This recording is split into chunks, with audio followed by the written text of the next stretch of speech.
ಸಾಯಿರಾಮ್.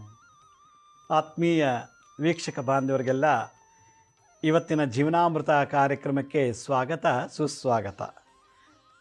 ವೀಕ್ಷಕರೇ, ನವರಾತ್ರಿ ಪ್ರಯುಕ್ತ ನಾನು ಮೊನ್ನೆ ಎಪಿಸೋಡಲ್ಲಿ ಕಾಳಿಕಾ ಗಣಪತಿ ಅನ್ನೋ ಒಂದು ವಿಚಾರದ ಬಗ್ಗೆ ಮಾತಾಡಿದೆ. ಯಾತಕ್ಕೆ ಕಾಳಿ ಗಣಪನ ಆರಾಧನೆ ಮಾಡಬೇಕು, ಎರಡನೇ ದಿನ ಅಂದರೆ ನವರಾತ್ರಿಯ ಪ್ರಥಮ ದಿವಸ ದಶಮಹಾಕಾಳಿಯರಲ್ಲಿ ತಾರಾದೇವಿ ವಾಕ್ಶುದ್ಧಿ, ವಾಕ್ಶಕ್ತಿ, ಬುದ್ಧಿ, ವಿವೇಕ, ಚಿಂತನೆ ಮತ್ತು ಒಳ್ಳೆಯ ಸಂಸ್ಕಾರಕ್ಕೆ ನವರಾತ್ರಿ ಸಮಯದಲ್ಲಿ ತಾರಾದೇವಿಯನ್ನು ಮಹಾಕಾಳಿಯನ್ನು ಆರಾಧನೆ ಮಾಡಬೇಕು ಅನ್ನೋದನ್ನು ತಿಳಿಸಿದ್ದೆ. ಈ ದಶಮಹಾಕಾಳಿಯರು, ದಶ ಅಂದರೆ 10, ಮಹಾಕಾಳಿಯರು ಅಂತಂದರೆ ಮಹಾಬುದ್ಧಿವಂತಿಕೆ ಉಳ್ಳವರು ಅಂತ. ದಶಮಹಾವಿದ್ಯಾ ಅಂದರೆ ಮಹಾನ್ ವಿದ್ಯೆ. ಈ ಮಹಾವಿದ್ಯೆಗಳನ್ನು ಕಲಿಬೇಕು ಅಂದರೆ ದಶಮಹಾಕಾಳಿಯರ ಆರಾಧನೆ ಆಗಬೇಕು ಅಂಥೇಳಿ ದಶಮಹಾವಿದ್ಯೆಯಲ್ಲಿ ಎರಡನೇ ಕಾಳಿಯಾದಂಥ ತಾರಾದೇವಿಯರನ್ನು ಯಾವ ರೀತಿ ಆರಾಧನೆ ಮಾಡಬೇಕು ಅನ್ನೋ ವಿಚಾರನ ನಾನು ನಿನ್ನೆ ಸಂಚಿಕೆಯಲ್ಲಿ ತಿಳಿಸ್ಕೊಟ್ಟಿದ್ದೆ. ಈ ದಶಮಹಾಕಾಳಿಯರಲ್ಲಿ ಮೂರನೇ ಕಾಳಿ ಷೋಡಶಿ ದೇವಿ ಅಂತ. ಷೋಡಶಿ ಅಂದರೆ ಷೋಡಶಿ ಅಂದರೆ 16 ಅಂತೇಳಿ. 16 ರೀತಿಯಲ್ಲಿ ನವಸುಂದರಿಯಾಗಿ, ಮುಪ್ಪಿಲ್ಲದವಳು, ವಯಸ್ಸಾಗದೇ ಇರುವಂಥವಳು, ಅಮರಳು, ಯೌವನವಂತೆ ಹಾಗೂ ಸೌಂದರ್ಯವತಿಯಾಗಿರತಕ್ಕಂಥ ಷೋಡಶಿ ದೇವಿಯನ್ನು ನವರಾತ್ರಿಯ ದಿವಸ ದುರ್ಗಿಯರಿಗಿಂತಲೂ ಕಾಳಿಯನ್ನು ಆರಾಧನೆ ಮಾಡಬೇಕು ಅಂಥೇಳಿ ಷೋಡಶಿ ತಂತ್ರಸಾರ ಅಂತ ಒಂದು ಸಪ್ರೇಟ್ ತಂತ್ರಸಾರನೇ ಇದೆ. ಅದರಲ್ಲಿ ಎಲ್ಲ ಟೆಕ್ನಾಲಜಿ, ಸೈನ್ಸ್ ಬಗ್ಗೆ ಮಾತಾಡ್ತಾರೆ. ದಶಮಹಾವಿದ್ಯೆಯಲ್ಲಿ 10 ಮಹಾನ್ ವಿದ್ಯೆಗಳನ್ನು ಕಲಿಬೇಕನ್ನೋರು ಷೋಡಶಿ ದೇವಿಯನ್ನು ನವರಾತ್ರಿ ಸಮಯದಲ್ಲಿ ಆರಾಧಿಸಬೇಕು ಅಂತ ಹೇಳ್ತಾರೆ. ಈ ಒಂದು ಪರ್ವಕಾಲದಲ್ಲಿ, ಪುಣ್ಯಕಾಲದಲ್ಲಿ, ಈ ಒಂದು ನವರಾತ್ರಿಯಲ್ಲಿ ಷೋಡಶಿನ ಯಾತಕ್ಕೆ ಪೂಜೆ ಮಾಡಬೇಕು ಅಂತಂದರೆ, ಮನೇಲಿ ಯಾವಾಗಲೂ ಸದಾ ಗಲಾಟೆಗಳಾಗ್ತಿದ್ರೆ, ಕಲಹಗಳು, ಗಂಡ ಕುಡ್ಕೊಂಬಂದು ಹೊಡ್ಯೋದು, ಇಲ್ಲ ಹೆಂಡತಿ ಸರಿ ಇರೋದಿಲ್ಲ, ಗಂಡ ಹೆಂಡತಿ ಸರಿ ಇರ್ತಾರೆ, ಮಕ್ಕಳು ಸರಿ ಇರೋದಿಲ್ಲ, ಮಕ್ಕಳಿಂದ ಕಲಹ, ಗಂಡ ಹೆಂಡತಿಯಿಂದ ಕಲಹ, ಅತ್ತೆ ಮಾವದಿರಿಂದ, ಮೈದ ನಾದ್ನಿಯರಿಂದ, ಮತ್ತು ಮನೆ ಒಳಗಡೆ ಒಬ್ಬರಿಂದ ಒಬ್ಬರು ಆಗಾಗ ಗುದ್ದಾಟ, ಕೂಗಾಟ, ಹೊಡೆದಾಟ, ಬೈದಾಟ, ನರಳಾಟದಿಂದ ಇದ್ದರೆ ಷೋಡಶಿನ ಪೂಜೆ ಮಾಡಬೇಕಂತೆ. ಈ ನವರಾತ್ರಿಯಲ್ಲಿ ಷೋಡಶಿನ ಪೂಜೆ ಮಾಡಿದ್ರೆ ಆ ದೋಷ, ಮನೇಲಿ ಆಗುವಂಥ ಕಲಹಗಳು ನಿವಾರಣೆ ಆಗುತ್ತೆ ಅಂತ ಹೇಳಿ ತಂತ್ರಸಾರದಲ್ಲಿ ಹೇಳ್ತದೆ. ಮನೇಲಿ ಶುಭ ಕಾರ್ಯಗಳೇ ಆಗ್ತಿರೋದಿಲ್ಲ. ಮನೇಲಿ ವಯಸ್ಸಿಗೆ ಬಂದ ಮಗ ಇದ್ದಾನೆ, ಮದುವೆ ಆಗ್ತಿಲ್ಲ. ವಯಸ್ಸಿಗೆ ಬಂದ ಮಗಳಿದ್ದಲ್ಲ, ಮದುವೆ ಆಗ್ತಿಲ್ಲ. ಶುಭ ಕಾರ್ಯಗಳೇ ಮಾಡಿ ಎಷ್ಟೋ ವರ್ಷ ಆಗೋಗ್ಬಿಟ್ಟಿದೆ. ಶುಭ ಸಮಾರಂಭಗಳೇ ಆಗ್ತಿಲ್ಲ ಮನೇಲಿ. ಬರೀ ವರ್ಷಕ್ಕೊಂದ್ಸಲ ಅಶುಭ, ಯಾರೋ ಸತ್ತೋದ್ರು, ಸೂತ್ಕ ಬಂತು, ಯಾರೋ ಸತ್ತರು, ಅವ್ರು ತಿಥಿ ಮಾಡಿದ್ದಾಯ್ತು. ಮನೆಯಲ್ಲಿ ಬರೀ ಅಶುಭಗಳೇ ವಿನಃ ಶುಭ ಕಾರ್ಯಗಳೇ ಇಲ್ಲ. ಮಗನಿಗೂ ವಯಸ್ಸಾಯಿತು, ಮಗಳಿಗೂ ವಯಸ್ಸಾಯಿತು, ಮದುವೆಗಳಾಗ್ತಿಲ್ಲ. ಮನೆ ನಾಮಕರಣಗಳಾಗ್ತಿಲ್ಲ. ಬರ್ತ್ಡೇ ಮಾಡ್ಕೊಳ್ಳೋಣ ಅಂದರೆ ಬರ್ತ್ಡೇ ಮಾಡಬೇಕು ಅಂತ ಅವಲ್ಲಿ ಸೂತ್ಕ, ಅವಲ್ಲಿ ಏನೋ ಅದೇ ಆತಂಕಗಳು. 20-30 ಸಾವಿರ ಸಂಬಳ ತಗೋತಾರೆ, ಮತ್ತು 30-40 ಸಾವಿರ ತಿಂಗಳಿಗೆ ಸಂಪಾದನೆ ಮಾಡ್ತಾರೆ ವ್ಯಾಪಾರದಲ್ಲಿ. ದುಂದು ನಷ್ಟ, ಅಧಿಕ ಲಾಭ, ಭಯಂಕರವಾದಂಥ ನಷ್ಟ. ಏನೂ ಇಲ್ಲ ಅಂದರೆ ಕಳ್ತನ ಆಗಿಬಿಡ್ತದೆ ಮನೇಲಿ. ಆಸ್ಪತ್ರೆಗೆ ಇನ್ವೆಸ್ಟ್ ಮಾಡಲಿಲ್ಲ, ಇಲ್ಲ ಯಾರಿಗೋ ಕೊಟ್ಟು ಕಳ್ಕೊಂಬಿಡ್ತೀವಿ, ಎಲ್ಲೋ ಹಾಕ್ತೀವಿ ಶೇರ್ ಮಾರ್ಕೆಟು, ಅದಕ್ಕೆ ಅಲ್ಲೂ ಲಾಸು. ಹೀಗೆ ಯಾವುದೋ ಒಂದು ರೂಪದಲ್ಲಿ ಅಧಿಕ ನಷ್ಟ, ಅಧಿಕ ಲಾಭ. ದುಡ್ಡು ಚೆನ್ನಾಗಿ ಬಂತು, ಒಳ್ಳೆ ದುಡ್ಡು ಮಾಡ್ತಾಯಿದ್ದೀನಿ, ಹಾಗೇ ಖರ್ಚಾಗ್ತಾ ಇದೆ, ಉಳಿತಾ ಇಲ್ಲ ದುಡ್ಡು. ಮನೇಲಿ ಉಳಿಯೋಕ್ಕೆ ದುಡ್ಡೇ ಉಳಿತಿಲ್ಲ ಅಂದರೆ ಮನೇಲೇ ಏನೋ ದರಿದ್ರ ಇದೆ. ಅದನ್ನು ಕ್ಲೀನ್ ಮಾಡಬೇಕು. ಅದನ್ನು ಕ್ಲೀನ್ ಮಾಡುವಂಥ ಶಕ್ತಿ ಯುಗಾದಿ ಹಬ್ಬ, ಗಣಪತಿ ಹಬ್ಬ, ಗೌರಿ ಹಬ್ಬ, ಸಂಕ್ರಾಂತಿ ಹಬ್ಬ, ಅನಂತ ಪದ್ಮನಾಭ ವ್ರತ, ವರಮಹಾಲಕ್ಷ್ಮಿ ವ್ರತ, ದೀಪಾವಳಿ, ಗೌರಿ ಎಲ್ಲ ಮಾಡಿದ್ದೀವಿ. ಆದರೆ ಮನೇಲಿ ದರಿದ್ರ. ಇದೆಲ್ಲಕ್ಕಿಂತ ಮೀರಿದ ಯಾವುದು? ಕಾಳಿ ಆರಾಧನೆ. ಈ ನವರಾತ್ರಿಯ ದಿವಸ ನಾವು ಈ ಷೋಡಶಿ ದೇವಿಯನ್ನು ಆರಾಧನೆ ಮಾಡೋದ್ರಿಂದ ನಮಗೆ ಎಲ್ಲ ಥರ ಸಿದ್ಧಿ ಆಗ್ತದೆ. ಶಾಂತಿ, ಸಹನೆ, ಸೌಹಾರ್ದ, ಐಕ್ಯತೆ, ಭಾವೈಕ್ಯತೆ, ಇಂಟಿಗ್ರಿಟಿ ಇವೆಲ್ಲ ಕೊಡಬೇಕು ಅಂತಂದರೆ ಷೋಡಶಿ ದೇವಿಯನ್ನು ಪೂಜೆ ಮಾಡಿ, ಧ್ಯಾನ ಮಾಡಿ, ಜಪ ಮಾಡಿ ಅಂಥೇಳಿ ಷೋಡಶಿ ತಂತ್ರಸಾರದಲ್ಲಿ ಸಪ್ರೇಟ್ ತಂತ್ರವಿದ್ಯೆಗಳು ಹೇಳಿದೆ. ದಶಮಹಾವಿದ್ಯೆಯಲ್ಲಿ ಆ ವಿದ್ಯೆ ಬಗ್ಗೆ, ಆ ದೇವಿ ಮಹಾತ್ಮೆ, ಆ ದೇವಿ ಆರಾಧನೆ ವಿಚಾರವನ್ನು ಹೇಳುತ್ತದೆ. ಈ ದಶ ಅಂದರೆ 10, ಮಹಾವಿದ್ಯೆ ಅಂದರೆ ಮಹಾನ್ ಶಕ್ತಿ ಇರುವಂಥ, ಜ್ಞಾನ ಇರುವಂಥ ದೇವತೆಗಳನ್ನು ಈ ಒಂದು ಸಂದರ್ಭದಲ್ಲಿ ನೀವು ವಶೀಕರಣ ಮಾಡಿಕೊಳ್ಳಿ. ಆ ದೇವತೆಗೆ ನೀವು ಶರಣಾಗತರಾದಾಗಲೇ ನವರಾತ್ರಿ ಸಮಯದಲ್ಲಿ ಈ ಷೋಡಶಿ ದೇವಿ ಆಶೀರ್ವಾದ ಮಾಡ್ತಾರೆ ಅಂಥೇಳಿ ಈ ದಶಮಹಾವಿದ್ಯದಲ್ಲೂ ಷೋಡಶಿ ತಂತ್ರಸಾರದಲ್ಲೂ ಕೂಡ ಹೇಳ್ತಾರೆ.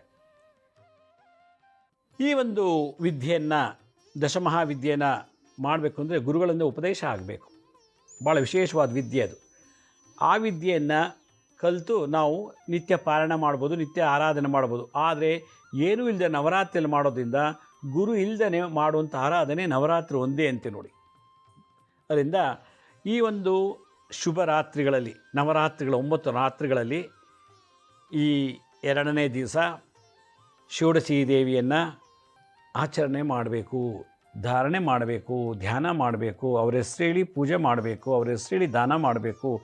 ಏನೂ ಆಗಲಿಲ್ಲ ಅಂದರೆ ಆ ದೇವಿಯ ಮಂತ್ರತಂತ್ರವನ್ನು ಮಾಡಬೇಕು ಅಂತ ಹೇಳುತ್ತೆ.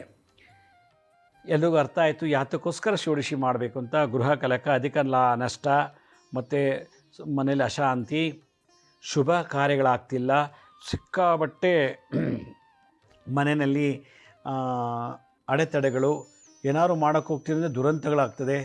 ಟೂರ್ಗೆ ಹೋಗಬೇಕು, ಯಾತ್ರೆಗೆ ಹೋಗಬೇಕು ಅಂದರೆ ಆಕ್ಸಿಡೆಂಟ್ ಆಗುತ್ತೆ. ಮದುವೆ ಮಾಡಬೇಕು ಅಂತ ಹೋಗ್ತೀವಿ, ಯಾರು ಸತ್ತೋಗ್ತಾರೆ, ಅಥವಾ ಚೌಟ್ರಿ ಎಲ್ಲ ಬುಕ್ ಮಾಡಿರ್ತಾರೆ, ಮದುವೆನೇ ಆಗೋದಿಲ್ಲ, ಎಂಗೇಜ್ಮೆಂಟ್ ಆಗಿರುತ್ತೆ, ಕ್ಯಾನ್ಸಲ್ ಆಗಿಬಿಡುತ್ತದೆ, ಶುಭ ಕಾರ್ಯ ಆಗಕ್ಕೆ ಬಿಡ್ತಿಲ್ಲ. ಇದೇ ಸೀಕ್ರೆಟ್ ಇಲ್ಲಿ. ಆದ್ದರಿಂದ ಷೋಡಶಿ ದೇವಿ ಅಂದರೆ 16 ರೀತಿ ಎಲ್ಲ ಥರ ದುರಂತಗಳನ್ನು, ಕಷ್ಟಗಳನ್ನು ಧ್ವಂಸ ಮಾಡುವಂಥವಳು ಷೋಡಶಿ. ಯಾಕೆ ಬಂದಳು ಷೋಡಶಿ? ಈ ಅವತಾರ ಏಕಾಯಿತು ಅಂತ ನಾನು ಕಳೆದ ವರ್ಷ ಎಲ್ಲ ಹೇಳಿದ್ದೀನಿ. ನನ್ನ ಹಳೆಯ ಎಪಿಸೋಡ್ಸ್ ನವರಾತ್ರಿಯಲ್ಲಿ ಮಾಡಿದ್ದೀನಿ, ಅದೆಲ್ಲ ನೋಡ್ತಾ ಹೋದರೆ ನಿಮಗೆಲ್ಲ ಅರ್ಥ ಆಗುತ್ತೆ. ನಾನು ಇವತ್ತಿನ ಈ ಒಂದು ನವರಾತ್ರಿ ಸಂದರ್ಭದಲ್ಲಿ ಭಾಳ ಚುಕುಟ ಅಂತಲೂ ಸಿಂಪಲ್ಲಾಗಿ ಯಾಕೆ ಮಾಡಬೇಕು, ಏನೇನು ಸಮಸ್ಯೆ ಇದೆ, ಷೋಡಶಿ ಪೂಜೆ ಆಗಬೇಕು, ಇಷ್ಟು ತಿಳ್ಕೊಂಡ್ರೆ ಸಾಕು. ಜಸ್ಟ್ ಮುದ್ರಾ, ಮಂತ್ರ, ತಂತ್ರ ಇಷ್ಟೇ, ಬೇರೆ ಏನು ಇನ್ವೆಸ್ಟ್ಮೆಂಟೇ ಇಲ್ಲ. ಒಂದು ಕಡೆ ಕೂತ್ಕೊಳ್ಳೋದು, ದೇವಿ ಧ್ಯಾನ ಮಾಡೋದು, ಈ ಥರದ್ದೆಲ್ಲ ಮಾಡ್ತಾ ಬಂದಾಗ ನಮಗೆ ಗೊತ್ತಿಲ್ಲದಂಗೆ ಆಶೀರ್ವಾದ ಆಗುತ್ತೆ ಮತ್ತು ಎಲ್ಲ ಕಷ್ಟಗಳು ದೂರ ಆಗ್ತದೆ. ಷೋಡಶಿ ದೇವಿಯನ್ನು 2ನೇ ರಾತ್ರಿ, ನವರಾತ್ರಿ 2ನೇ ದಿವಸ ಯಾವ ರೀತಿ ಆರಾಧನೆ ಮಾಡಬೇಕು? ಒಂದು ತಟ್ಟೆಯಲ್ಲಿ ಕಟ್ಟಿದ ಹೂವು, ಯಾವುದೇ ಜಾತಿಯ ಹೂವಾಗಿರ್ಬೋದು, ಇಲ್ಲ ಒಂದು 5 ರೀತಿ ಹೂಗಳು, ಪಂಚಪುಷ್ಪಗಳು 5, ಅನ್ನಮಯ ಕೋಶ, ಜ್ಞಾನಮಯ, ವಿಜ್ಞಾನಮಯ, ಆನಂದಮಯ ಕೋಶ, ಈ 5 ಪಂಚಕೋಶಗಳನ್ನು ಶುದ್ಧೀಕರಣ ಮಾಡ್ಕೊಂಡ್ಬಿಟ್ರೆ ಇನ್ನೆಲ್ಲ ಕ್ಲೀನ್ ಆದಂಗೆ ಅಂತ ಹೇಳುತ್ತೆ ಷೋಡಶಿ ತಂತ್ರಸಾರದಲ್ಲಿ. ಅದರಿಂದ ಈ ಒಂದು ತಂತ್ರ ಪ್ರಯೋಗ ಬಹಳ ಸುಲಭ. ನನ್ನ ಅನಿಸಿಕೆ ಅಂದರೆ ತುಂಬ ದುಂದು ಖರ್ಚು ಮಾಡಬಾರ್ದು.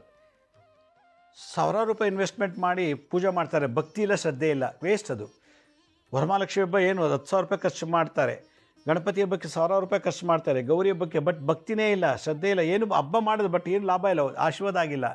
ಇಲ್ಲಿ ದುಂದು ಖರ್ಚಿಗಿಂತ ಸಿಂಪಲ್ಲಾಗಿ ತಂತ್ರ ಮಾಡಿ ಮಂತ್ರ ಹೇಳಿಬಿಟ್ರೆ ಸಾಕು.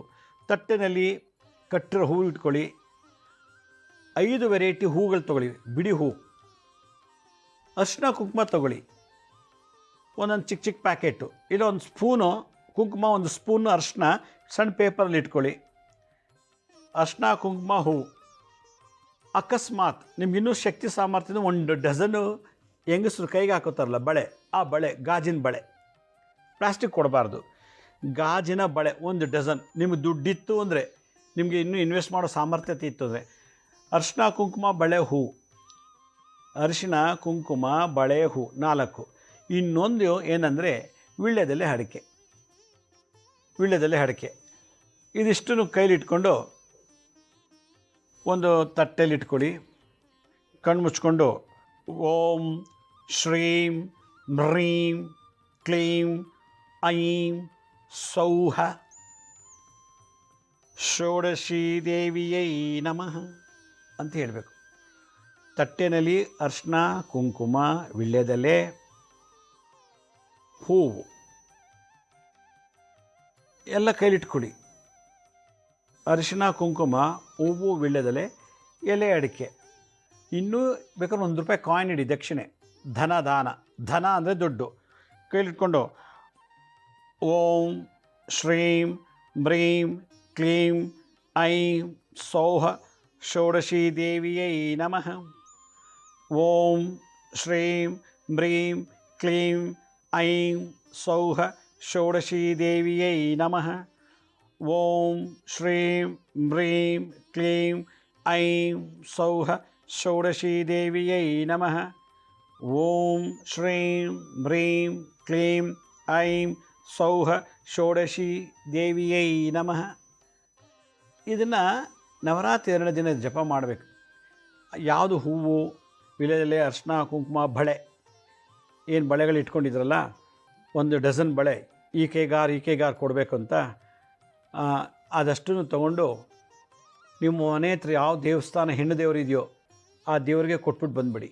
ಹೇಳಿ ಪುರೋಹಿತರಿಗೆ, ದೇವಿಗೆ ಬಳೆ ಇಡಿ, ಅರ್ಶಿನ ಕುಂಕುಮನ ದೇವರಿಗೆ ಅಷ್ಟ ಕೆನ್ನೆಗೆ ಹೆಚ್ಚು ಕುಂಕುಮ ಹಣೆಗಿಡಿ, ಹೂ ದೇವ್ರಿಗೆ ಮುಡಿಸಿ, ವೀಳ್ಯದೆಲೆ ದೇವಿ ತಾಂಬೂಲ ಅಂತೇಳಿ ಇಟ್ಬಿಡಿ ಅಂಥೇಳಿ ಪ್ರಾರ್ಥನೆ ಮಾಡಿಕೊಂಡು ನಿಮ್ಗೆ ಎಷ್ಟು ವಯಸ್ಸಿದೋ ಅಷ್ಟು ಪ್ರದಕ್ಷಿಣೆ ಮಾಡಿ. ಇವತ್ತೇ ರಾತ್ರಿ ಮಾಡಿ, ಆಗಲಿಲ್ಲ ಅಂದರೆ ನಾಳೆ ಬೆಳಗ್ಗೆ ಹೋಗಿ ಕೊಡ್ಬೋದು. ನೀವು ನಾಳೆ ಬೆಳಗ್ಗೆನೂ ಕೊಡ್ಬೋದು. ಇದನ್ನು ಭಾಳ ಸಿಂಪಲ್ಲು, ದುಂದು ಖರ್ಚಿಲ್ಲ, ಏನೂ ಇಲ್ಲ. ವೀಳ್ಯದೆಲೆ 1-2 ವೀಳ್ಯದೆಲೆ, ಒಂದು ತುಂಡು ಅಡಿಕೆ, ₹1 ಕಾಯಿನ್ ಇಡಿ.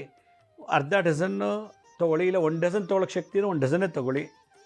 1 ಮೊಳ ಹೂ ತೊಗೊಳ್ಳಿ, ಇಲ್ಲ ಒಂದು 5 ಹೂ, ಗುಲಾಬಿ, ದಾಸವಾಳ, ಮಲ್ಲಿಗೆ ಯಾವ್ದು ಸಿಗುತ್ತೋ ಅದು 5 ಬಿಡಿ ಹೂ ತೊಗೊಂಡು ಜಪ ಮಾಡಿ. ಅಕಸ್ಮಾತ್ ನಿಮ್ಮ ದೇವಸ್ಥಾನ ಹತ್ರದಲ್ಲಿಲ್ಲ ಅಂದರೆ ನಿಮ್ಮನೆ ದೇವರಿಗೆ ಇಟ್ಬಿಡಿ, ಪೂಜೆ ಮಾಡಿ. ನಿಮ್ಮಲ್ಲಿ ಯಾವುದಾದ್ರು ಹೆಣ್ಣು ದೇವರು ಫೋಟೋ ಇತ್ತು ಅಂದರೆ ಆ ದೇವರಿಗೆ ಅರ್ಶಿನ ಕುಂಕುಮ ಹಚ್ಚಿ ಹೂ ಇಟ್ಬಿಟ್ಟು ಬಳೆ ತಾಂಬೂಲ ಇಟ್ಬಿಟ್ಟು ಮಾಡಿ. ಆ ಬಳೆನ ನೀವೇ ಧರಿಸ್ಕೊಳ್ಳಿ. ನಿಮಗೆ ಅಲ್ಲಿ ಹೋಗಿ ಕೊಡೋಕ್ಕಾಗಲಿಲ್ಲ ಅಂತ ಪಕ್ಷ ಬಂದಾಗ. ಭಾಳ ಸಿಂಪಲ್. ಇದಿಷ್ಟು ಮಾಡಿ ನೋಡಿ. ನಿಮ್ಮ ಮನೆಯಲ್ಲಿ ಶುಭ ಕಾರ್ಯಗಳಿಗೆ ಅರ್ಶಿನ ಕುಂಕುಮ ದೇವ್ರು ಕೊಟ್ಟರೆ ಶುಭ ಕಾರ್ಯ ಆಗ್ತದೆ. ಹೂ ಕೊಟ್ಟರೆ ಗೃಹ ಕಲಹ ಮತ್ತು ಮನೆಯಲ್ಲಿ ಆಗುವಂಥ ಎಲ್ಲ ಥರ ನಷ್ಟಗಳನ್ನು ತಡೀತದೆ. ಬಳೆ ಕೊಡೋದ್ರಿಂದ ಮನೆಯಲ್ಲಿ ಸೌಭಾಗ್ಯ ಪ್ರಾಪ್ತಿಯಾಗ್ತದೆ. ಇದು ದೇವರಿಗೆ ಕೊಡುವಂಥದ್ದು. ನಮ್ಗೆ ಕೊಡೋಕ್ಕಾಗಲಿಲ್ಲ ಅಂದರೆ ಯಾವ್ದಾದ್ರು ಮನೆ ನಿಮ್ಮ ದೇವ್ರಿಗೆ ಮುಂದೆ ಇಟ್ಟು ಪೂಜೆ ಮಾಡಿ. ಇನ್ನೂ ಆಗಲಿತ್ತಾ, ನಮ್ಮ ಮನೇಲಿ ಇಲ್ಲವೇ ಇಲ್ಲ, ದೇವ್ರ ಫೋಟೋ ಇಟ್ಟು ಪೂಜೆ ಮಾಡಲ್ಲ ನಾವು, ನಮ್ಗೆ ನಡೆದು ಬಂದಿಲ್ಲ ಅಂದರೆ ಒಬ್ಬಳೇ ಹೆಂಗಸು, ಆ ಹೆಂಗಸಿಗೆ ಒಬ್ಬಳೇ ಗಂಡ ಇರಬೇಕು. ಏಕಪತಿ ವ್ರತಸ್ಥೆ, ಡೈವರ್ಸ್ ಆಗಿರಬಾರ್ದು, ಗಂಡ ಬಿಟ್ಟು ಇನ್ನೊಬ್ಬಳು ಮದುವೆ ಆಗಿರಬಾರ್ದು. ಆ ಥರ ಒಬ್ಬಳೇ ಆ ಹೆಂಗಸಿಗೆ ಒಂದೇ ಗಂಡ ಇರಬೇಕು. ಅಂಥ ಹೆಂಗಸಿಗೆ ಯಾವುದೇ ಆಗಿರಲಿ, ಯಾವ ಜಾತಿಯವರೇ ಆಗಿರಲಿ, ಅವ್ರು ಕೊಟ್ಬಿಟ್ಟು ನಮಸ್ಕಾರ ಮಾಡ್ಕೊಂಬಿಡಿ. ಷೋಡಶಿ ತೃಪ್ತಿ ಆಗ್ತಾಳೆ. ಅವ್ರ ಮುಖೇನ ಷೋಡಶಿಗೆ ಹೋಗುತ್ತಂಥದ್ದು. ಒಂದು ನಿಮ್ಮ ಅಕ್ಕಪಕ್ಕದಲ್ಲಿರೋ ದೇವಸ್ಥಾನಕ್ಕೆ ಹೋಗಿ ಕೊಡಿ. ಎರಡದಿಲ್ಲ ನಿಮ್ಮ ಮನೆ ದೇವರಿಗೆ ಇಡಿ. ನಮ್ಮೆಲ್ಲ ಆ ದೇವ್ರ ಫೋಟೋ ಇಟ್ಟಿಲ್ಲ, ಅದು ಪೂಜೆ ಮಾಡಲ್ಲ ಅಂದರೆ ಯಾವ್ದಾದ್ರು ಒಬ್ಬಳೇಗೆ ಒಂದೇ ಗಂಡ ಇರಬೇಕು. ಅವಳು ಡೈವರ್ಸ್ ಆಗಿರಬಾರ್ದು, ಅವಳು ಪರಪುರುಷ ಜೊತೆ ಇರಬಾರ್ದು. ಆ ಥರ ಅವಳನ್ನ ದೀರ್ಘ ಸುಮಂಗಲಿ ಅಂತ ಕರೀತಾರೆ. ಸುಮಂಗಲಿ ಬೇರೆ, ದೀರ್ಘ ಸುಮಂಗಲಿ ಬೇರೆ. ಸುಮಂಗಲಿ ಮದುವೆ ಆಗ್ಬಿಟ್ಟು ಡೈವರ್ಸ್ ಕೊಟ್ಟಿರ್ತಾಳೆ, ಇಲ್ಲ ಮದುವೆ ಆಗಿ ಗಂಡ ಇದ್ದು ಇನ್ನೊಬ್ಬನ ಜೊತೆ ಓಡಾಡ್ತಿರ್ತಾಳೆ. ಈ ಥರಗೆಲ್ಲ ದಾನ ಕೊಡಬಾರ್ದು, ನಮಸ್ಕಾರ ಮಾಡಬಾರ್ದು. ಒಂದೇ ಗಂಡ ನಂಬ್ಕೊಂಡು ಅವನ್ನೇ ಸರ್ವಸ್ವ ಅಂತ ಬದುಕಿರೋದ ಕೆಲವು ಮುತ್ತೈದೆಯರು ಇರ್ತಾರೆ, ಪತಿವ್ರತರು ಇರ್ತಾರೆ. ಅಂಥವ್ರು ಕೊಟ್ಟರೆ ಪಟ್ಟಂತ ಆ ಪವರು ಷೋಡಶಿಗೆ ಹೋಗುತ್ತೆ, ಆಗ ಆಶೀರ್ವಾದ ಆಗುತ್ತೆ. ಅಂಥವ್ರು ನೀವು ಕೊಡಿ ಅಂತ. ಅದರಿಂದ ಇದೆಲ್ಲ ಆದಮೇಲೆ ನವರಾತ್ರಿ 2 ದಿನ ಓಂ ಶ್ರೀಂ ಬ್ರೀಂ ಕ್ಲೀಂ ಐಂ ಸೌಃ ಷೋಡಶೀ ದೇವಿಯೈ ನಮಃ. ಓಂ ಶ್ರೀಂ ಬ್ರೀಂ ಕ್ಲೀಂ ಐಂ ಸೌಃ ಷೋಡಶೀ ದೇವಿಯೈ ನಮಃ. ಸಿಂಪಲ್ ಮಂತ್ರ ಇದು. ಕ ಎ ಇಲ್ ಅರಿಂ ಅಸಕಹಲ್ ಅರಿಂ ಅಂತೆಲ್ಲ ಭಾಳ ಮಂತ್ರಗಳಿದೆ ಅದರಲ್ಲಿ. ಸುಮಾರು ಒಂದು 70 ಮಂತ್ರ ಇದೆ. ಆದರೆ ಬಹಳಷ್ಟು ಸಿಂಪಲ್ಲು, ಎಲ್ಲರೂ ಹೇಳುವಂಥದ್ದು ಓಂ ಶ್ರೀಂ ಹ್ರೀಂ ಕ್ಲೀಂ ಐಂ ಸೌಃ ಷೋಡಶೀ ದೇವಿಯೈ ನಮಃ ಅಂತ ಜಪ ಮಾಡ್ತಾ ಬರಬೇಕು. ಈ ರೀತಿ ಮಾಡೋದ್ರಿಂದ ನಿಮಗೆ ಭಾಳ ಒಳ್ಳೆಯದಾಗತ್ತೆ. ಇನ್ನೊಂದು ವೀಕ್ಷಕರೇ, ನಾನು ಅಕ್ಟೋಬರ್ 1ನೇ ತಾರೀಕಿಂದ TV ಚಾನಲಲ್ಲಿ ನಾನು ಕಾರ್ಯಕ್ರಮ ಕೊಡೋಲ್ಲ, ಯೂಟ್ಯೂಬ್ನಲ್ಲಿ ಕೊಡ್ತೀನಿ. ಬಟ್ ಭಾಳಷ್ಟು ಜನ ನನಗೆ ಪತ್ರ ಬರೆದಿದ್ದಾರೆ, ಮೆಸೇಜ್ ಮಾಡಿದ್ದಾರೆ, ಮತ್ತು ಲೈವ್ ಕಾರ್ಯಕ್ರಮದಲ್ಲೂ ಕೇಳಿದ್ದಾರೆ. ಅದರಿಂದ ನಾನು ಪ್ರೇಕ್ಷಕರಿಗೆ ಒಂದು ಖುಷಿಗಾಗಿ ಪ್ರತಿ ಶನಿವಾರ ಭಾನುವಾರ ಸೇಮ್ 8:30ಯಿಂದ ನಾವು ಈ ಕಾರ್ಯಕ್ರಮಕ್ಕೆ ಪ್ರತಿ ಭಾನುವಾರ ಶನಿವಾರ ನಾನು ಈ TV ಬರ್ತೀನಿ. ಉಳಿಕೆ ದಿನ ಎಲ್ಲ ನಾನು TV ಚಾನಲ್ ಎಲ್ಲನೇ ಯೂಟ್ಯೂಬ್ ಚಾನಲಲ್ಲಿ ಬರ್ತೀನಿ. ಒಂದು ಇಂಗ್ಲೀಷ್ ಯೂಟ್ಯೂಬ್ ಚಾನಲ್ ಕೂಡ ಮಾಡ್ತೀನಿ, ಮುದ್ರಾ ಮಂತ್ರ ತಂತ್ರ ಯಂತ್ರ ಅಂಥೇಳಿ ಇಂಗ್ಲೀಷ್ ಯೂಟ್ಯೂಬ್ ಚಾನಲು ಅಕ್ಟೋಬರ್ 1ನೇ ತಾರೀಕು ಲಾಂಚ್ ಮಾಡ್ತಾಯಿದ್ದೀನಿ. ನಮ್ಮ ಶಿರ್ಡಿ ಸಾಯಿ ಭಿಕ್ಷಾ ಕೇಂದ್ರದಲ್ಲೇ ಈ ಕಾರ್ಯಕ್ರಮಗಳನ್ನು ನಾನು ಅಪ್ಲೋಡ್ ಮಾಡ್ತೀನಿ. ಪ್ರತಿ ವಾರ ಶನಿವಾರ ಭಾನುವಾರ 8ವರೆಗೆ ಟಿ ವಿಲಿ ಬರ್ತೀನಿ. ಯಾಕೆಂದರೆ ಭಾಳಷ್ಟು ಜನ ನನಗೆ ಫೋನ್ ಮಾಡಿ ಕೇಳಿದ್ದಾರೆ, ಟಿ ವಿ ಕಾರ್ಯಕ್ರಮ ಬಿಡಬೇಡಿ, ಅಟ್ಲೀಸ್ಟ್ ನಮಗೆ ಶನಿವಾರ ಭಾನುವಾರ ಬನ್ನಿ ಅಂಥೇಳಿ. ಕೆಲವು ಜನ ಮೆಸೇಜ್ ಹಾಕಿದ್ದಾರೆ, ಕೆಲವು ಖುದ್ದಾಗೆ ಬಂದು ಕೇಳಿದ್ದಾರೆ. ಹೀಗಾಗಿ ಅವರ ಒಂದು ಒತ್ತಾಯ ಮೇರೆಗೆ ಇನ್ಮೇಲೆ ಪ್ರತಿ ಶನಿವಾರ ಭಾನುವಾರ ಟಿ ವಿಲಿ ಬರ್ತೀನಿ. ಇನ್ನು ಉಳಿದ ದಿನ ಎಲ್ಲ ಯೂಟ್ಯೂಬ್ ಚಾನಲಲ್ಲಿ ಬರ್ತೀನಿ, ಪ್ರೇಕ್ಷಕರ ಒತ್ತಾಯ ಮೇರೆಗೆ. ಅದರಿಂದ ಇದೊಂದು ತಿದ್ದುಪಡಿ ನಿಮ್ಮಲ್ಲಿರಲಿ. ಈ ಕಾರ್ಯಕ್ರಮ ಇನ್ಮೇಲೆ ಅಕ್ಟೋಬರ್ ಫಸ್ಟ್ ವೀಕಿಂದ ಶನಿವಾರ ಭಾನುವಾರ ಬರ್ತೀನಿ. ಉಳಿಕೆಯೆಲ್ಲ ನಾನು ಯೂಟ್ಯೂಬ್ ಚಾನಲಲ್ಲಿ ಹೊಸ ಹೊಸ ಎಪಿಸೋಡ್ಸ್ನ ಅಪ್ಲೋಡ್ ಮಾಡ್ತಾ ಹೋಗ್ತೀನಿ. ಇದು ಈ ಒಂದು ಕಾರ್ಯಕ್ರಮ ಸ್ವಲ್ಪ ಬದಲಾವಣೆ. ಭಾಳ ಜನ ಫೋನ್ ಮಾಡಿದ್ದಾರೆ, ಬಂದು ಮೀಟ್ ಮಾಡಿ ಕೇಳಿಕೊಂಡ್ರು, ಮತ್ತು ಲೈವಲ್ಲೂ ಕೂಡ ಕೇಳಿದ್ದಾರೆ ಭಾಳಷ್ಟು ಜನ, ಬಿಡಬೇಡಿ ನಮಗೆ ಈ ಕಾರ್ಯಕ್ರಮ ಮುಂದುವರಿಸಿ ಅಂತ. ನನಗೂ ಹಲವಾರು ಅನಾಥಾಶ್ರಮ ಮಾಡಬೇಕು, ವೃದ್ಧಾಶ್ರಮ ಮಾಡಬೇಕು, ದೇವಸ್ಥಾನ ಕಟ್ಟಬೇಕು, ಉಚಿತ ಗುರುಕುಲ ಮಾಡಬೇಕು, ಭಾಳಷ್ಟು ಒತ್ತಡ ಇರೋದ್ರಿಂದ, ಕೆಲಸಗಳ ಮೇಲೆ ನನಗೆ ಭಾಳಷ್ಟು ರೆಸ್ಪಾನ್ಸಿಬಿಲಿಟಿ ಇರೋದ್ರಿಂದ ನಾನು ಟಿ ವಿ ಚಾನಲ್ ಬಿಡಬೇಕಾಗಂಥ ಸಂದರ್ಭ ಬಂತು. ಆದರೂ ಕೂಡ ಇನ್ಮೇಲೆ ಶನಿವಾರ ಭಾನುವಾರ ಟಿ ವಿಲಿ ಬರ್ತೀನಿ. ಇನ್ನು ಉಳಿಕೆ ದಿನ ಎಲ್ಲ ಯೂಟ್ಯೂಬ್ನಲ್ಲಿ ನೀವು ನೋಡ್ಬೋದು. ವೀಕ್ಷಕರೇ, ನವರಾತ್ರಿ ಒಂದು 2ನೇ ದಿನದ ಆರಾಧನೆ ಷೋಡಶಿ ದೇವಿ. ಈ ದೇವಿಯನ್ನು ಇವತ್ತು ಕೂತ್ಕೊಂಡು ರಾತ್ರಿ ಜಪ ಮಾಡಿ, ಬೆಳಗ್ಗೆ ಹೋಗಿ ಬಳೆ ತೊಗೊಂಬನ್ನಿ, ಹೂ ತೊಗೊಳ್ಳಿ, ವಿಳ್ಯದೆಲೆ ಅಡಿಕೆ ಎಲ್ಲ ಸಿಗುತ್ತೆ. ಏನೂ ಇಲ್ಲ ನಮ್ಮಲ್ಲಿ ಅಂದರೆ ಸುಮ್ಮನೆ ಕೂತ್ಕೊಂಡು ಕಣ್ಮುಚ್ಕೊಂಡು ಓಂ ಶ್ರೀಂ ಬ್ರೀಂ ಕ್ಲೀಂ ಐಂ ಸೌಃ ಷೋಡಶಿ ದೇವಿಯೈ ನಮಃ, ಓಂ ಶ್ರೀಂ ಬ್ರೀಂ ಕ್ಲೀಂ ಐಂ ಸೌಃ ಷೋಡಶಿ ದೇವಿಯೈ ನಮಃ ಅಂತ ಜಪ ಮಾಡಬೇಕು. ಈ ರೀತಿ ಜಪ ಮಾಡ್ತಾಯಿದ್ರೆ ನೋಡಿ, ನಿಮ್ಮಲ್ಲೇ ಭಾಳ ರೋಮಾಂಚನ ಆಗುತ್ತೆ. 16 ರೀತಿ ವೆರೈಟಿನಲ್ಲಿ ನಮಗೆ ದೇವಿ ಎಲ್ಲ ಅಷ್ಟದಿಕ್ಕುಗಳಿಂದಲೂ ನಮ್ಮನ್ನು ಸಂರಕ್ಷಣೆ ಮಾಡ್ತಾಳೆ. ಅಷ್ಟು ವಿಶೇಷ. ದೇವಾನುದೇವತೆಗಳು, ಹರಿಹರ ಬ್ರಹ್ಮಾದಿಗಳು, ರುದ್ರರು ಎಲ್ಲರೂ ಕೂಡ ಷೋಡಶಿ ದೇವಿಯನ್ನು ಆರಾಧಿಸ್ತಾರಂತೆ. ಈ ನವರಾತ್ರಿ ಸಮಯದಲ್ಲಿ ದೇವತೆಗಳು ದೇವಿನ ಆರಾಧನೆ ಮಾಡುವಂಥ ದಿವಸ ಈ ನವರಾತ್ರಿ. ಈ ಒಂದು ನವರಾತ್ರಿಯಲ್ಲಿ ನಮಗೆ ಸಕಲ ಐಶ್ವರ್ಯವನ್ನು ಕೊಡಬೇಕು ಅಂತಂದರೆ 16 ವೆರೈಟಿ ಐಶ್ವರ್ಯ, ಷೋಡಶ ಐಶ್ವರ್ಯಗಳು, ಆ ಒಂದು ವಿಶೇಷತೆಯನ್ನು ನಾವು ಪಡ್ಕೋಬೇಕು ಅಂದರೆ ನಮ್ಮನ್ನು ಒಳ್ಳೆ ಯೋಗ್ಯತೆ ಘನತೆ ಇರಬೇಕು. ಕುಡ್ಕೊಂಬಂದು ಕೊಲೆ ಮಾಡಿ, ಮೋಸ ಮಾಡಿ, ಲಂಚ ತೊಗೊಂಡು ದೇವ್ರ ಪೂಜೆ ಮಾಡ್ತೀನಿ ಹೋಗೋದಿಲ್ಲ. ಏನೂ ಕೆಟ್ಟ ಕೆಲಸ ಮಾಡ್ದೇ ಇದ್ದವ್ರಿಗೆ ಮೈ ತುಂಬ ರೋಗ, ಮನೆ ತುಂಬ ಸಮಸ್ಯೆ ಇದೆ ಅಂತಂದ್ರೆ ಎಲ್ಲ ಕೆಟ್ಟ ಕೆಲಸ ಮಾಡ್ಕೊಂಬಂದು ದೇವ್ರ ಗುಂಡಿಗೆ ಹಾಕ್ಬಿಟ್ಟು ತಿರುಪತಿ, ಶಬರಿಮಲೆ, ಕಾಶಿಗೆಲ್ಲ ಹೋಗಿ ಬಂದುಬಿಟ್ಟು ದೇವರ ಆಶೀರ್ವಾದ ಮಾಡಲ್ಲ. ಅದರಿಂದ ದೇವತೆಗಳು ತೂಕ ಮಾಡ್ತಾರೆ, ಇವನ ಯೋಗ್ಯತೆ ಇದೆಯಾ, ಇವನಲ್ಲಿ ಶ್ರದ್ಧೆ ಎಷ್ಟಿದೆ ಅಂತ. ಇವನು ಆಡಂಬರ, ಇವನು ಬರೀ ಒಂದು ಏನೋ ಶೋ ಅಷ್ಟೇ. ಆಗ ದೇವರು ಯಾರಿಗೆ ಆಶೀರ್ವಾದ ಮಾಡ್ತಾರೆ? ಯೋಗ್ಯತೆ, ಘನತೆ, ಶ್ರದ್ಧೆ ಇದ್ದವನಿಗೆ ಆಶೀರ್ವಾದ ಮಾಡ್ತಾರೆ. ಈ ಷೋಡಶಿ ಪೂಜೆ ಮಾಡೋದು ಒಂದು ದೇವಿ ಆರಾಧನೆ. ಆದರೆ ಗುರು ಆರಾಧನೆಯೂ ಕೂಡ ನಮ್ಗೆ ಇಡೀ ಜಗತ್ತನ್ನೇ ಗೆಲ್ಬೋದಂತೆ. ಗುರು ಬಲ ಜೊತೆಲಿ ಇತ್ತು ಅಂದರೆ ಏನು ಬೇಕಾದ್ರೂ ಸಾಧಿಸ್ಬೋದು. ನಮ್ಮ ಜಾತಕದಲ್ಲಿ ಗುರು ಕೆಟ್ಟವನಾದಾಗ, ನೀಚನಾದಾಗ, ಗುರು ಅಸ್ತನಾದಾಗ, ಗುರು ವಕ್ರಗತಿಯಲ್ಲಿ ನಡೆಯುವಾಗ, ಗುರು ಪಾಪಗ್ರಹಗಳ ಜೊತೆ ಸೇರಿದಾಗ ನಾವೇನೇನು ಗಳಿಸಿದ್ದೀವೋ ಸ್ಥಾನ, ಮಾನ, ಆಸ್ತಿ ಪಾಸ್ತಿ ಎಲ್ಲ ಕಳ್ಕೊಂಡ್ಬಿಡ್ತೀವಿ. ಎಲ್ಲ ಕಳ್ಕೊಂಡು ಕೇರ ಪುಟಿಪತ್ತೆ ಆಗಿಬಿಡ್ತೀವಿ. ಗುರುಬಲ ಇದ್ದಾಗಲೇ ವಿದ್ಯಾವಂತರಾಗ್ತೀವಿ, ಗುರುಬಲ ಇದ್ದಾಗ ಕೆಲಸ ಸಿಗುತ್ತೆ, ಗುರುಬಲ ಇದ್ದಾಗ ಮದುವೆ ಆಗುತ್ತೆ, ಗುರುಬಲ ಇದ್ದಾಗ ಮಕ್ಕಳಾಗುತ್ತೆ, ಗುರುಬಲ ಇದ್ದಾಗ ಮುಂಜಿ ಮಾಡ್ತೀವಿ. ಗುರುಬಲ ಇದ್ದಾಗಲೇ ನಮಗೆ ಕೆಲಸ, ವ್ಯಾಪಾರ, ಉದ್ಯೋಗ, ಆರೋಗ್ಯ ಎಲ್ಲ ಸಿಗ್ತದೆ, ಕಾರು, ಸೈಟು, ಮನೆ, ಬಂಗ್ಲೆ ಎಲ್ಲ. ಗುರು ಯಾವಾಗ ಕೆಟ್ಟವನಾದ, ನೀಚನಾದ, ಅಸ್ತನಾದಾಗ ಡೈವರ್ಸ್ ಆಗುತ್ತೆ, ಮಕ್ಕಳೇ ನಮ್ಗೆ ಶತ್ರು ಆಗ್ತಾರೆ, ಬಂಧು ಮಿತ್ರರು ನಮ್ಗೆ ಶತ್ರು ಆಗಿಬಿಡ್ತಾರೆ, ವ್ಯಾಪಾರದಲ್ಲಿ ನಷ್ಟ, ಕೆಲಸ ಕಳ್ಕೊಂಡ್ಬಿಡ್ತೀವಿ, ಸಾಲ ಬಾಧೆ, ರೋಗ ಬಾಧೆ, ಮಾಟ ಮಂತ್ರ ತಂತ್ರ ಬಾಧೆ ಎಲ್ಲ ಸಿಕ್ಕಾಕೊಂಡ್ಬಿಡ್ತೀವಿ. ಗುರು ನಮಗೆ ಒಂದು ರೀತಿ ಪ್ರೊಟೆಕ್ಷನ್ ಇದ್ದಾಗೆ. ಆ ಗುರುನೇ ನಮಗೆ ಕೈ ಬಿಟ್ಟಾಗ ಶುಕ್ರ ಏನೇನು ಕೊಟ್ಟಿದ್ನೋ, ಶುಕ್ರ ಗ್ರಹದಿಂದ ಆಸ್ತಿ, ಸೈಟು, ಕಾರು, ಮನೆ, ಹೆಂಡತಿ, ಮಕ್ಕಳೆಲ್ಲ ಬಂತು. ಶುಕ್ರ ಭೋಗಕಾರಕ, ಸುಖಕಾರಕ, ಅದು ಅನುಭವಿಸೋಂಥ ಜ್ಞಾನ ಶಕ್ತಿ ಕೊಡೋದು ಗುರುಗ್ರಹ. ಆ ಗುರುನೇ ನಮ್ಮ ಜಾತಿಯಲ್ಲಿ ನೀಚನಾದಾಗ ತೊಂದರೆ ಆಗುತ್ತೆ. ಎಷ್ಟೋ ಜನಕ್ಕೀಗ 5.5 ಶನಿ ನಡೀತಾ ಇದೆ ಮೀನರಾಶಿಯವರಿಗೆ, ಕುಂಭರಾಶಿಗೆ ಅಂತ್ಯಭಾಗ, ಮೇಷರಾಶಿಗೆ ಪ್ರಾರಂಭ 5.5 ಶನಿ. ಈ ಥರ ಕೋಟ್ಯಾಂತರ ಜನಕ್ಕೆ ಮುಂದೆ ಏನೇನಾಗುತ್ತೋ ಗೊತ್ತಿಲ್ಲ. ಮುಂದಿನ ವರ್ಷ ಪರಾಭವ ಸಂವತ್ಸರ. ಪರಾಭವ ಅಂದರೆ ಸೋಲೋದು ಅಂತ, ಪರಾಭವ ಅಂದರೆ ಕಳ್ಕೊಳ್ಳೋದು ಅಂತ, ಪರಾಭವ ಅಂದರೆ ಕ್ಷೀಣಿಸೋದು ಅಂತ. ಪರಾಭವ ವರ್ಷ ಗುರು ವರ್ಷ, ಪರಾಭವ ಸಂವತ್ಸರ ಗುರುವಿನ ವರ್ಷ. ಹೀಗಾಗಿ ಮುಂದೆ 2026ಕ್ಕೆ ಗುರು ಏನಾದ್ರು ಅಸ್ತ, ನೀಚ ಅಥವಾ ಪಾಪಗ್ರಹಕ್ಕೆ ಸೇರಿದಾಗ ಡ್ರಗ್ಸು, ಸ್ಮೋಕು, ಡ್ರಿಂಕ್ಸು, ಮದುವೆ ಆಗದೆ ಡೈವರ್ಸ್ ಆಗೋದು, ಮಕ್ಕಳಾಗಲ್ಲ, ಅಬೋರ್ಷನ್ ಆಗೋದು, ಈ ಥರ ಗುರುಬಲ ಇಲ್ಲ ಅಂದರೆ ಏನೂ ಆಗೋದಿಲ್ಲ ಜಗತ್ತಿನಲ್ಲಿ. ಈ 9 ಗ್ರಹಗಳಲ್ಲಿ ಗುರು ಭಾಳ ವಿಶೇಷ. ದೇವಾನುದೇವತೆಗಳಿಗೊಬ್ಬರು ಗುರು ಇರ್ತಾರೆ. ಆದರೆ ಕೆಲವು ಧರ್ಮದವ್ರಿಗೆ ಗುರು ಇಲ್ಲ, ಕೆಲವು ಜಾತಿಯವ್ರಿಗೆ ಗುರು ಇಲ್ಲ. ಹೀಗಾಗಿ ಒಂದು ಗುರು ಶಾಂತಿ ಮಾಡ್ತೀನಿ ಅಂದರೆ ಇವತ್ತು ಪೂಜೆ ಹೋಮ ಮಾಡ್ತೀನಿ 50-60 ಸಾವಿರ ರೂಪಾಯಿ ಬಿಲ್ ಮಾಡ್ತಾರೆ ಪುರೋಹಿತರು. ಅದಕ್ಕೋಸ್ಕರ ಯಾರಿಗೆ ಮುಂದಿನ ವರ್ಷ ಗುರುಬಲ ಕಳ್ಕೋತಾರೋ, ಈಗ ಯಾರು ಗುರುಬಲ ಇಲ್ಲದೆ ನರಳುತ್ತಿದ್ದಾರೋ ಅಂಥವ್ರಿಗೆ ಪ್ರತಿನಿತ್ಯ ಗುರು ನಿಮಗೆ ಸಹಕರಿಸಬೇಕು, ಜೊತೆಲಿದ್ದು ಬೆಂಬಲ ಕೊಡಬೇಕು ಅಂದರೆ ಇದೇ ವರ್ಷ ಡಿಸೆಂಬರ್ 4ನೇ ತಾರೀಕು ಗುರುವಾರನೇ ಹುಣ್ಣಿಮೆ ದಿವಸ ದತ್ತಾತ್ರೇಯ ಹುಟ್ಟಿದ್ದ ದಿನ. ತ್ರಿಮೂರ್ತಿ ರೂಪ ಬ್ರಹ್ಮ ವಿಷ್ಣು ಮಹೇಶ್ವರ ಮೂರೂ ಒಂದೇ ಶರೀರದಲ್ಲಿ ಬಂದು ಇವತ್ತೂರ್ಗೂ ಜೀವಂತವಾಗಿರೋದು ಆದಿಗುರು ಜಗದ್ಗುರು ಬ್ರಹ್ಮಾಂಡಕ್ಕೆ ಗುರುಗಳಾದಂಥ ದತ್ತಾತ್ರೇಯರ ಬರ್ತಡೇ. ಆ ಒಂದು ದಿವಸ ತುಮಕೂರಲ್ಲಿ ನಾವು ದತ್ತಾತ್ರೇಯ ಜಯಂತಿ ಮಾಡ್ತಾಯಿದ್ದೀವಿ. ಆವತ್ತಿನ ದಿವಸ ನಾವು ಈ ರೀತಿ ಒಳ್ಳೆ ಮರ ಟೀ ಕುಡ್ಡಲ್ಲಿ ಮಾಡಿಸುವ ಒಂದು ಪಾದಕೆಗಳು, ಇದನ್ನು ನಾವು 1008 ದಂಪತಿಗಳಿಗೆ ಕೊಟ್ಟು ಕೂರಿಸ್ತಾ ಇದ್ದೀವಿ, ಪೂಜೆ ಮಾಡಿಸ್ತಾ ಇದ್ದೀವಿ.